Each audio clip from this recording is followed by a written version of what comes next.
Obina had survived winters abroad, but December always reminded him of a cold he couldn't escape.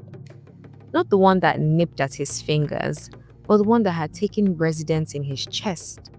The loneliness of living among people who smiled at him but never truly saw him.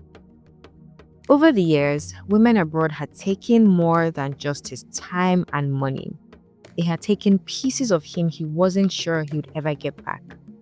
City girls, eager for his accent, abroad girls, eager for his papers, all pretending love was theirs to give, when it was really just a transaction. To them, especially the city girls in Nigeria, Obina was just another IJGB. I just got back. So when his mother called that December, insisting he come home for Christmas, he didn't argue. He needed a place where time moved differently, where the cold was outside, not inside. The village hadn't changed. Red dust roads glimmered in the weak afternoon sun. Palm trees swayed lazily, and the smell of fried yam and firewood welcomed him as he stepped out of the car. Church bells rehearsed their Christmas hymns in a way that felt almost like an embrace. But hmm, Obina had changed. He moved among the familiar faces like a shadow. Aunties immediately circled, sharp eyes measuring him. Ah, this one has returned from abroad, though, one whispered. When will you marry? Another pressed. He smiled politely, letting their words slide past him. Village girls, he thought, were simple, too local, too available. He had learnt in the city that nothing easy ever felt worth it. And then there was Daisy. She was standing near the church doorway, helping an elderly woman step down.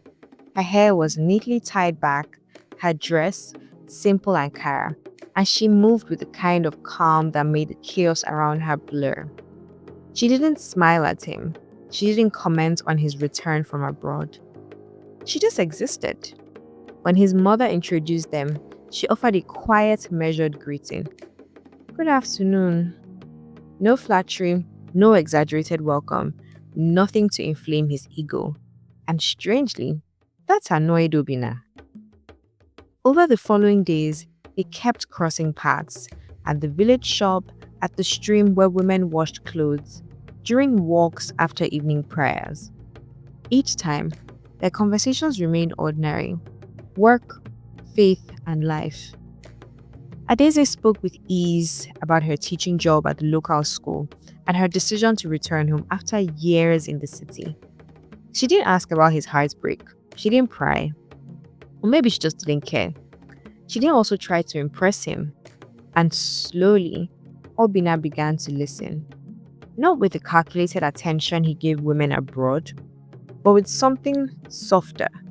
Something like curiosity he hadn't felt in years. Still, his mind resisted. One evening, his phone rang. A city girl's name flashed on the screen. Soft voice, sharp demands, drama, expectations. He glanced at her Daisy, laughing nearby with her cousin, and felt a pang of something unfamiliar. Tiredness. He realized that he was tired of noise, tired of performance, and yet he still told himself village girls were local. Too easy, too safe. Christmas Eve arrived quietly, like a gentle warning. Lanterns lit the compound in soft gold and children ran about, waving sparklers. Church bells chimed. The village was alive. Obina found himself walking alongside Adeze after evening service. He began to speak about women who had drained him, about the loneliness abroad, the shame of pretending he was okay. She didn't interrupt. She didn't judge. She just listened. And then softly, she said, sometimes God removes the noise so you can hear yourself again. And for the first time in years, he slept deeply, so deeply without dreams. On Christmas morning, Adeze brought food to his family. Simple dishes, lovingly prepared, nothing extravagant. He tasted the meal and felt a warmth he hadn't expected. Later, in the village square, music played, people danced. Adeze stood beside him, not clinging, not claiming, just present, watching, laughing, being. And Obina realized something he had never admitted to himself. Love didn't always sparkle. Sometimes it whispered. Sometimes it was calm. Sometimes it was patient. He thought of the women who had hurt him, the chaos, the noise, the emptiness. Then he looked at her Daisy, steady, grounded, kind, whole, the kind of peace that didn't need applause or Instagram. And suddenly, everything became clear. What he had been chasing all his life, the thrill, the glamour, the chaos, it was here all along. Obina didn't propose, not yet. But before he returned abroad, he told her, I want to do this slowly, properly. He smiled. No pressure, no expectations, just trust. As the plane lifted off, he looked down at the village below and he realized something. He had gone abroad looking for life. He had returned home for Christmas and he had found peace.